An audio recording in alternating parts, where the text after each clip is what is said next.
Hi, my name's Chad. I'm a certified financial planner here in Canada. Recently, I've started a series of retirement cases based on TV characters, and today we're focusing on George Costanza and his wife, Susan Ross. And if you're a fan of the show, you may already know where I'm going with this idea, but the real question that I wanted to answer here is one that I get a lot. Is it possible to retire in Canada on $250,000? And the extra part of this is there's no home in this one. They're renting. So let's get into it.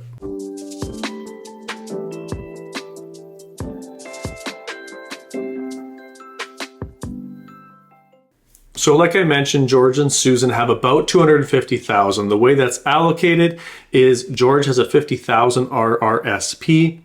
Susan has a $150,000 RRSP and a $50,000 TFSA. They both made good income through their careers despite the fact that they didn't invest a ton.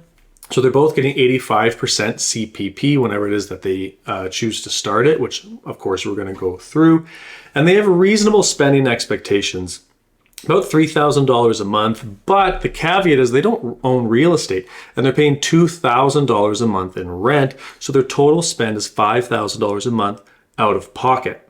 So if we jump here into the software, we see that they're spending $60,000 in real dollars. What real dollars means is that's today dollars. The column beside it is critically important. That's nominal dollars. So that's the acknowledgement that the $60,000 today will actually be a larger number in the future. So it is factoring all that in. And to be clear, that's their out of pocket. If we scroll down here, I'm looking for years highlighted in red, which the first year that's highlighted in red is age 84. What that means is that at age 84, the software is expecting that in that year that they are going to start running into liquidity issues, whether they're fully out of money, which is what it is in their case, or in some cases it means you're out of liquid money and you have to lean on the equity in your home. But again, in their case, because they're renting, that means they're going to start running out of money at 84. Now, seeing a shortfall at 84, I'm confident I can plan around that and we can find a way to make this work. So we'll do that in a second, but this one definitely has a twist coming up. So hold on for that. Now, if you're a fan of the channel, you probably already know what my first step is going to be. I'm going to test CPP. Like I said, George and Susan do have healthy CPPs. Both will be getting 85%. But if I push that to age 70, and now we look here, all the shortfall years are gone. To take it a step further, if we look here at the comparison between their baseline and the CPP at 70 scenario, we've increased their goal coverage from 95% to 102%. So we're into positive territory. That's good. It's not enough for me to be confident, but it's better. And we've made a $200,000 positive impact on their eventual estate, or their projected eventual estate. Both of those are great. Again, going back here though, 102% goal achievement is not something I'd be excited about issuing a client into retirement, but it's definitely a start. So next, let's look at OAS. Can delaying OAS improve this scenario? Let's take a look. All right, so here we have not only CPP delayed to 70, but also OAS. And yikes, this is not what we want to be seeing. We have shortfalls starting at 69 now, meaning George and Susan don't have enough assets to weather their 60s in order to delay both CPP and OAS. And like I said last week, I am not in the business of having people run shortfalls in their 60s. That doesn't make a lot of sense. In fact, the projection is saying they need to run negative $64,000 in year age 69. Now, it does look better after that, and eventually it recoups to a point where they're not in the negative, but I do not want to have someone live this life. This is way too stressful. OAS is staying at 65. Now, often the next thing I would look at is something like asset allocation, like how much is in equities, how much is in fixed income. Now, of course, this really relies on your risk tolerance, so this is not necessarily good advice for everybody. But in the case of George and Susan, we realized we could probably step their asset allocation up a little bit. So in all the previous examples, I had them at 60% equity, 40% fixed income, whereas here I've stepped it up to an 80-20 mix. So in isolation, how much change does that make? Not a ton. It's a 1% increase to the goal coverage. The estate takes about a $14,000 positive impact. not huge by any stretch of the imagination. So if I was talking to George and Susan and they were not comfortable with this kind of change, we probably would not make it. If they were comfortable and they could weather this kind of little bit extra volatility, then I think it is a good idea, but it's very much a 50-50 for me. So at this point, we've really only grown the goal achievement to 102, 103%. And the financial assets at a state, like that's as projected, is in the $78,000. Now remember, that's also future dollars. If I change that to real dollars, which is today, that's only $42,000. That is not a lot of margin. That's not a lot of room for error. One or two emergencies or unexpected expenses can wipe that out very, very quickly. So I'm very nervous about this at this point. Now, for George and Susan, we revisit a number of different studies and talks about spending habits, especially in your retirement. And there's a lot of data out there that suggests that usually around age 70, real spending, so the today version of spending, will actually start to decrease by about 1% per year through your 80s and then 2% per year through your 90s. And in their case, I want to include something like that, but I want to be conservative at the same time. So I have them decreasing by 1% per year from 70 all the way through the end of their retirement. Now, spending can make a pretty big impact, so we can take a look at what this impact does. So now here in this scenario, you can see right around here at age 71, for both of them, they start to decline their spending at 1% per year all the way through 90. And that can make a pretty big difference. If we go now to the comparison tool, now we've added 9% goal achievement, that's a win, and we've added $132,000 to the eventual estate after tax.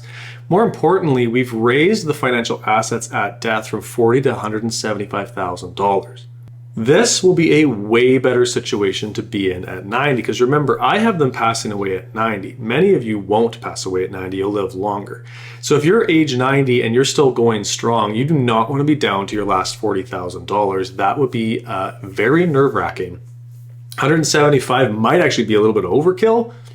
Depends on the scenario and how much you're spending, but I'm a lot more confident with that at this point. So to answer a question that many of you may have asked, is it possible to retire on $250,000?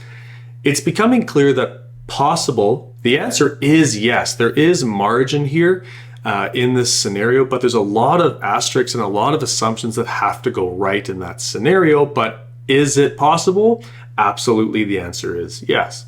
So we've answered the question, is it possible to retire with $250,000 in Canada? And the answer is yes.